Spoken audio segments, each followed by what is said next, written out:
me laugh a lot. I really like that you connect your story through a story. So it's like you putting yourself out, but you do it in a comic and in a story kind of telling way. Instead of saying like, I'm shy and this is what I'm going through, you strategically change it as a story, making it more easy to follow, easy to understand. Yes, we laugh, but we laugh because it's true. Like we understand that, we connect through what you said. So that's where the laugh comes from. Well, at least for me, some parts were funny, but it was funny because it's true, it's real, and people struggle with that. So it's like identify with that. So I really enjoyed it. I don't know. I think you did really well. You connect through. You see me, you see them. I saw you looking around. Maybe, like I said, maybe taking the feedback from the other part, maybe like a plot or a question, if you want to like put a little bit more of a connection with the public. But the rest of it, I enjoyed it. It was really good. Thank you very much.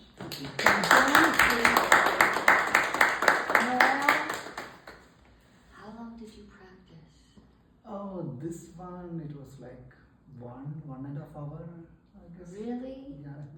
This I found it like really. I felt like it was like how we were in Rock Revival and we were practicing for a long time. Like you rarely looked at your phone. So, and it just, you really made it very. It flowed like very nicely. And yeah, definitely the laughter thing. It's always a win, I think, because you connect with someone's emotions, and then that's really important. So. Thank you. Thank you. Thank you.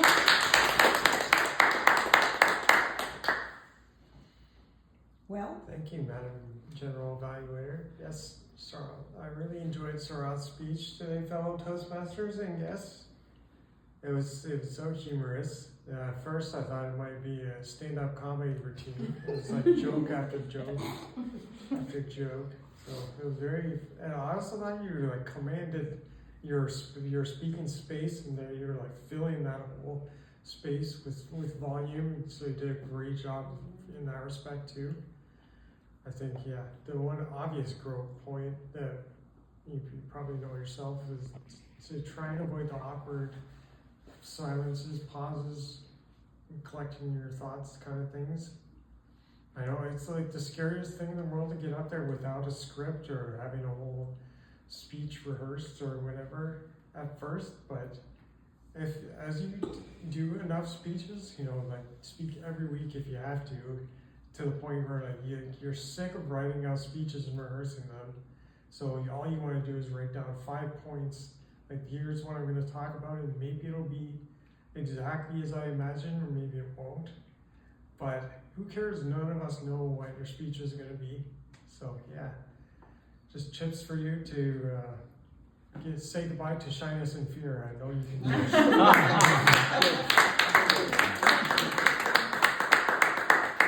Elizabeth?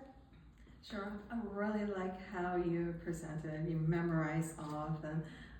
Like Jimmy has said, it's the awkward pauses at the beginning kind of slow the flow, but you gotta us back to laughter. The analogy was great. It's relatable.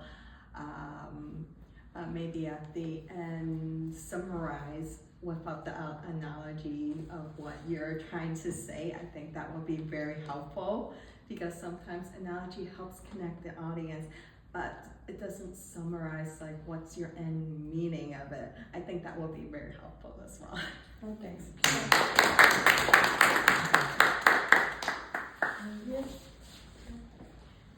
I really liked your speech and the humor that you had. You got all of us engaged and laughed.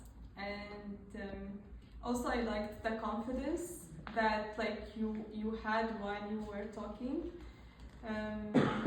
So you did really good job. Thank you. Thank you. Sarath, that was the best speech you've ever done as far as I'm concerned. That was a competition speech, and I'd like you to consider putting it in the can, saving it, and doing it again for competition, because I think that speech, more people need to hear it. It was amazing. I loved the humor. It was self-deprecating, which we can all relate to, right? You were so relatable. Like when you were saying those things, I'm going, oh, that's me. Oh, that's me. So the harder I laughed, it wasn't at you. I was laughing at me, right? Because you were so relatable. And then when you said you went to a networking event, and my heart sunk, and I could almost feel a tear come because I went, that's me, right? That's why I got into Toastmasters, because I would go to networking events. I can speak to you one-on-one, or two of you, but beyond that, I would struggle. So I joined Toastmasters, but I would go to a networking event, and if there was a circle of people, there was no way that I was going to jump into that group and talk to you people, even though we're there for networking. But I'm telling you, if you keep doing what you're doing, it will work. I just spent 2 days in Toronto with people from all across the United States and Canada, and I could walk into any group and join them, and I would just step right in. And I just assumed that they wanted to speak to me, and they did. So keep doing what you're doing. I think it's absolutely fabulous. And yeah, I think more people need to hear that speech. It's going to help other people. Yeah. And you'll get better by doing it. So thank you.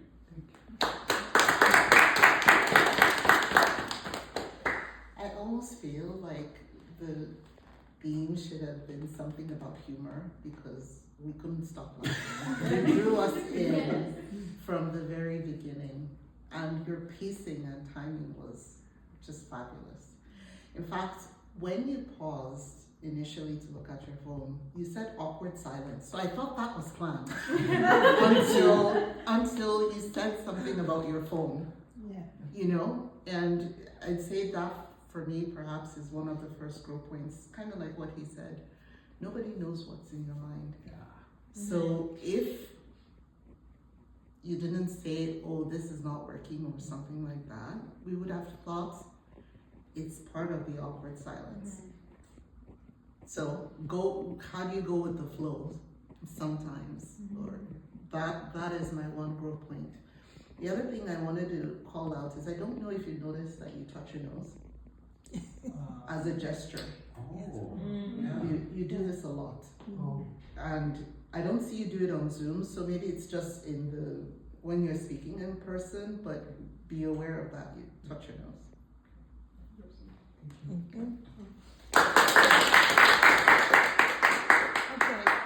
Sarath, I wanted to give you a tip that I learned a few years ago.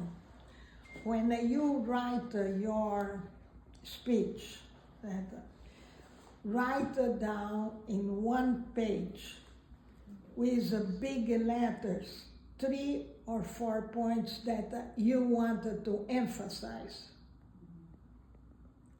So you can bring a page with 3 things only. Nobody knows how you're going to fulfill those things.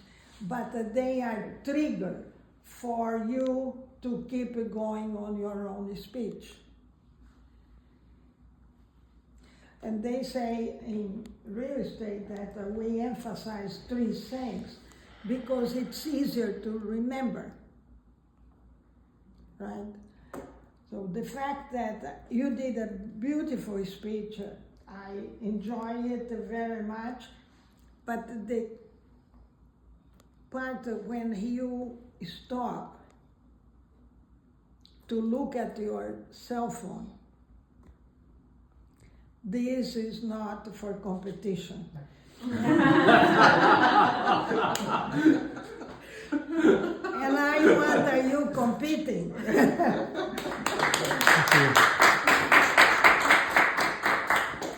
Sarath, I liked how you personified the two. And one was a she and one was a he, and they got together. I love how you put that together. That was a neat way of illustrating a point. So I thought that went well. I don't have any other growth points other than, the stall. If you had but one screen and just 2 points, first anecdote, second anecdote, and the title of the anecdote is, and you knew where to go from there, right? Yeah. Then that probably would free you up. But probably just a blank on what was that second anecdote at all. So, congratulations. I think this would be your last level 3, right? In motivational strategies. Yes. Oh, Very good. Okay. So depending on his work situation and whatnot, if he renews, then he gets there. But until that point. But thank you so much for agreeing to speak today and making that work.